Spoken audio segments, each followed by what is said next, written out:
In 2022, South Africa awoke to one of the most unbelievable stories in its criminal history. A man long thought dead inside a high-security prison was seen alive, smiling in a shopping mall. The man was Thabo Bester, the so-called Facebook rapist, a convicted murderer serving a life sentence. Months earlier, officials at Mangaung Correctional Centre had announced his death in a mysterious fire inside his cell. The remains were charred beyond recognition, but the truth, as investigators would discover, was far stranger than fiction. Behind this deception was a name that shocked the public just as much: Dr. Nandipha Magudumana, a glamorous Johannesburg aesthetic doctor, media darling, and motivational figure known for her luxury lifestyle and philanthropic veneer. What could have tied her to a convicted killer? And how could a man escape from a maximum security prison, fake his death, and live in plain sight, all under the watch of South Africa's justice system? The story of Thabo Bester and Nandipha Magudumana, dubbed the Beauty and the Bester, is not only about a prison escape. It's about manipulation, power, and the seduction of danger. It's about how love, when combined with deceit and desperation, can build a fantasy so intoxicating that it consumes everything around it. Thabo Bester's name first made national headlines in 2011, when police uncovered a string of assaults and murders linked to a man luring women through Facebook job offers. Claiming to represent major modeling and media companies, Bester used charm and deception to gain his victims' trust. What began as small meetups quickly turned violent. By 2012, he was convicted of rape and murder, earning him the nickname the Facebook Rapist.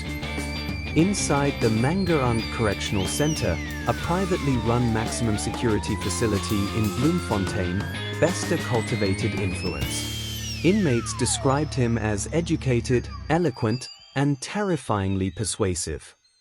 He manipulated guards, built connections, and even accessed contraband phones.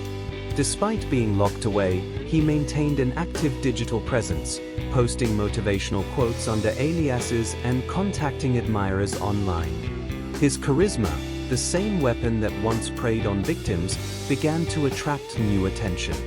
Among his online followers was Dr. Nandipha Magudumana, a respected aesthetic practitioner with clinics in Johannesburg and Sandton. Known for her poise, intelligence, and glamorous brand partnerships, she was the picture of success. Yet beneath the polished image, whispers circulated, rumors of financial strain and an obsession with image control. When her name later appeared in connection with Bester, few could believe it. But their paths had already crossed in secret long before the fire. Nandipha first met Bester in prison under the guise of charitable mentorship. Officially, she was part of an outreach program offering medical guidance to inmates. Unofficially, their meetings grew personal. Prison logs would later reveal dozens of visits between them. Security footage showed her entering with documents and leaving visibly shaken or smiling, depending on the day. Bester's manipulation thrived on vulnerability. He promised her an empire, luxury ventures, clinics, real estate. In phone recordings later recovered by investigators, his voice was calm, confident, authoritative. "You deserve more, Nandi," he told her. "We can build our own kingdom." Her career was flourishing publicly, but behind closed doors, her finances were unraveling. Her business faced debts, her marriage faltered. Slowly, Bester became both confidant and controller. He convinced her he was unjustly imprisoned, a victim of corruption, and that she was his key to redemption. By 2021, they weren't just in contact, they were partners in a growing criminal web. He operated a fake media company, 21st Century Media, using smuggled phones and online proxies. She appeared in promotional videos beside him, introducing him under the alias Tom Motsep. Together, they presented an illusion, a billionaire entrepreneur and his visionary CEO fiancé. No one suspected that Tom was a convicted murderer behind bars. On the night of May 3, 2022, alarms blared through the Mangaung Correctional Centre. A cell in Block B was on fire. Guards rushed to find a charred body on Bester's mattress, unrecognizable, burned beyond identification. Within hours, the Department of Correctional Services declared Thabo Bester dead. But the anomalies began immediately. The corpse was shorter than Bester, with different dental features. DNA testing was delayed. A pathologist's report quietly noted, the deceased likely died before the fire. Inmates whispered that Bester hadn't been seen for days before the blaze. Some claimed he had been moved to an isolation area. Others said he was escorted out dressed as a guard. Meanwhile, Dr. Magudumana appeared at the prison mortuary days later, attempting to claim the burnt body as her husband. When authorities denied her, she returned multiple times, even going to court to retrieve it. Her persistence baffled officials. Only later would investigators discover that she had arranged, through corrupt prison staff, to smuggle a body into Bester's cell. The deceased was a homeless man, lured and killed for the ruse. In the confusion of the fire, Bester simply walked out. After the fire, Bester and Nandipha vanished. Under false identities, they rented luxury homes in Johannesburg's Hyde Park and later in Bloemfontein. They traveled between cities, attended meetings, and even hosted business events. Surveillance footage later showed them shopping at Woolworths, hand in hand. To the world, Tom and Nandipha were a wealthy couple running an international enterprise. In reality, they were fugitives funded by fraud. They used stolen IDs, forged documents, and shell companies.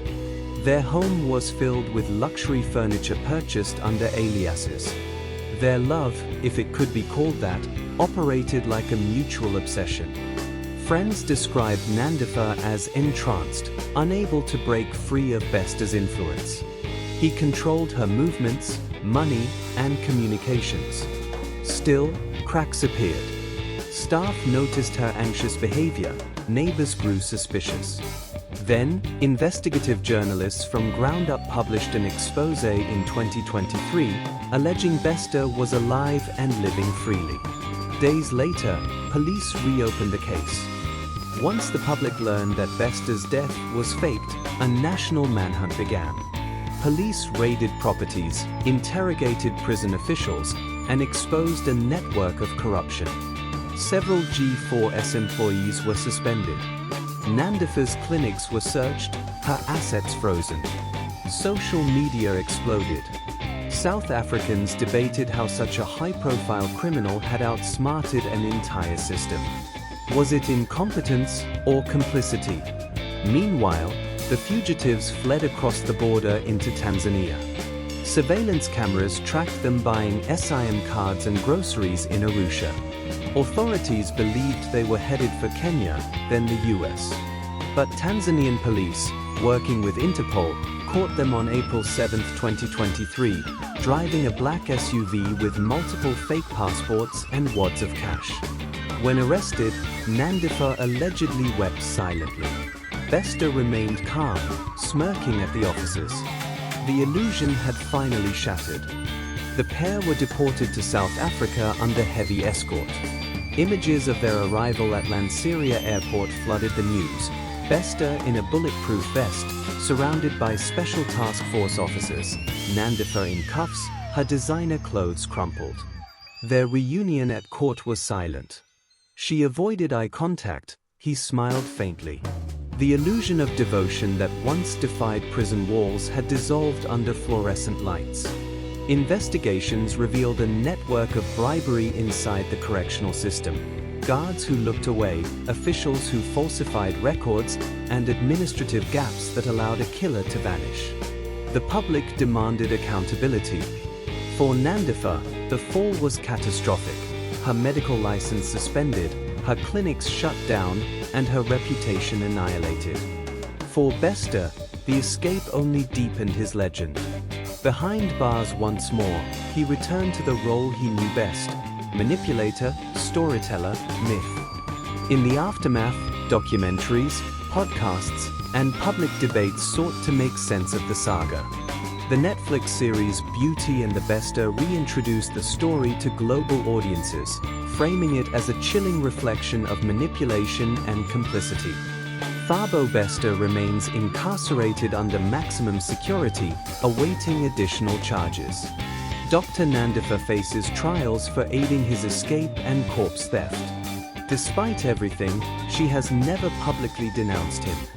Theirs is not a love story, it's a cautionary tale. A story about how intelligence can be weaponized and affection twisted into control. About how a nation's institutions can be fooled not only by corruption, but by the irresistible allure of charisma. In the end, South Africa was left asking, did Nandipha fall in love with a man, or with the myth he created?